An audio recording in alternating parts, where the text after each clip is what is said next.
Yo, what's going on, guys? And today I want to talk about the Cleveland Cavaliers off-season preview and predictions.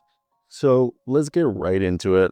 What do you guys think is going to happen and why? I actually just spoke to Kenny Atkinson in Italy at the Adidas Euro Camp. Shout out them for bringing me out there. And, Kenny seemed to be in good spirits and everything. Hey, he told us Hoops Hype's his first read every morning. Go check out hoopshype.com for more written work by me and my colleagues. Now, what we're going to discuss is everything that could and may or will happen this offseason. That's where I want to hear your opinions on what's your expectations. Let me hear those thoughts in the comment section. I think you run Jarrett Allen, Evan Mobley one more time. You have to. Now, with their draft picks, I think looking at the draft as something, by the way, hit that like and subscribe button. We're on the way to 20,000. I can't get there without your guys' help. So, for a team that hopes to make another run to the conference finals and continue to get better, they went 52-30. They had the 29th pick. I think they need to go big. I mean, if they're not going to go big, either an Isaiah Evans, Malik Thomas are going to be the type of players available at that range outside that they should go for, maybe a Joshua Jefferson. But I really think a Henry Vasar is going to be the best big available at that range. And he would be a guy, because they never have been able to successfully stagger the minutes of Jarrett Allen and Evan Mobley. Whenever one goes off the floor, the other one has to stay. And they've never been able to successfully have a backup who can allow both of them to sit. They usually have to go small. Keon Ellis is an unrestricted free agent, but they have the bird rights of him. And whatever players they have bird rights, they can go over the cap to re-sign him. James Harden has a player option. Thomas Bryant's unrestricted. So is Larry Nance. Craig Porter is a team option. Dean Wade, unrestricted bird right, and Olivier Sarr, restricted non-bird right. I think Dean Wade, he might be on the way out unless he comes back on a minimum. Thomas Bryant and Larry Nance won't be coming back. They'll pick up Craig Porter's team option. James Harden is going to come back, and I expect Keon Ellis to be a player that they make sure comes back. Then, of course, Keon Ellis was one of the players they traded for, and Dennis Schroder and James Harden, they went 21-11 at the trade deadline. They have a $281 million payroll, and that's the largest in franchise history. They'll be the only team finishing over the second apron. As a result, its first round pick in 2033 is frozen and cannot be traded.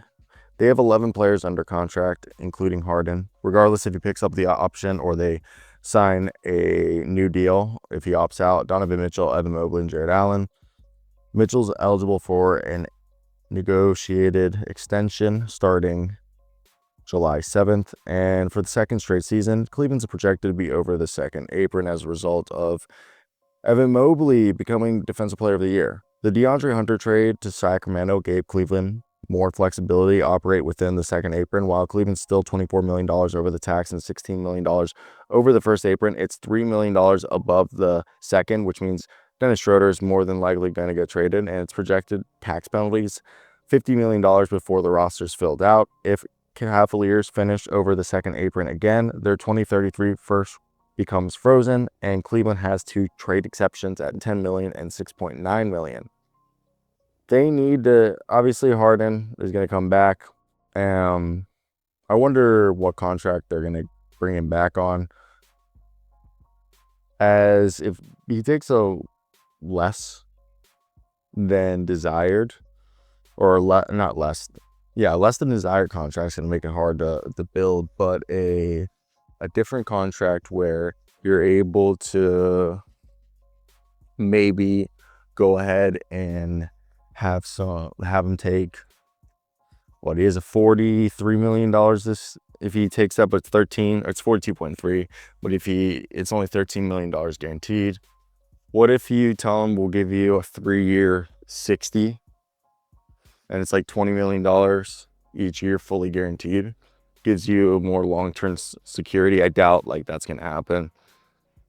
Dean Wade started a career high 36 games, and he, is a pretty good defender and has been versatile, but he's also had like injury problems plenty of times before. So I wonder if that's going to be taken care of. And I don't know, like, to me, I think you have Donovan Mitchell. I really think this is like, if you do extend him, it's so you can trade him one more time, or you just bring him, you keep him on the final year to keep your books cleared. Keon Ellis is extension eligible through June 30th. If they don't agree, they'll probably let the market decide what his deal is. Same thing with Dean Wade. Max Strus and Craig Porter are both also extension eligible. They just need depth. They had 41 different starting lineups, and they need to do salary cap gymnastics. Like, they need to move Dennis Schroder. Like, I believe Craig Porter and somebody they bring in free agency can give them some consistency. They just need health as well, as that's a big problem, why they lack depth and consistency. The Donovan Mitchell trade left Cleveland with no control over its first round pick until 2030. It's allowed to trade either its 2030 or 2032 and can swap picks in those 2 years. And Cleveland has 1 second rounder available. They owe picks in 2027 to either Memphis, Phoenix, or Utah. The 2028 least favorable of Atlanta, Utah, and their own, and the 2029 to either Utah or Charlotte. Their 2032 is frozen for exceeding the second apron in 2025, 26, and their 2033 pick will be frozen if they don't get below the apron this year. So as you can see, like,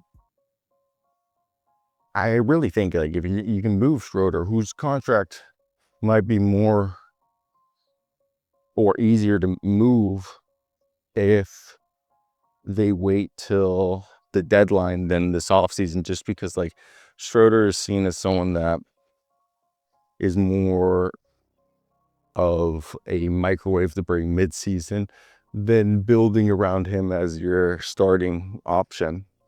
Unless you're an international, you're playing in an international game, then he's like perfect. But yeah, like, I don't think you should trade Jarrett or Mobley this offseason. I think maybe in the following, that's when you start to consider that. But outside of that, like, I think you should be able to continue to build around Harden, Mobley, Allen, and Mitchell. Figuring out that wing spot is going to probably be the most interesting equation to figure out. I really think when you look at Schroder's contract being probably the most important question to solve, because once you move that money and getting like a little younger, like, the problem is also free agency isn't that great. Like, making moves through the trade, like, you're gonna have to get creative. They need shooting and health. Like, find some guys who are gonna show up. But let me know your guys' thoughts.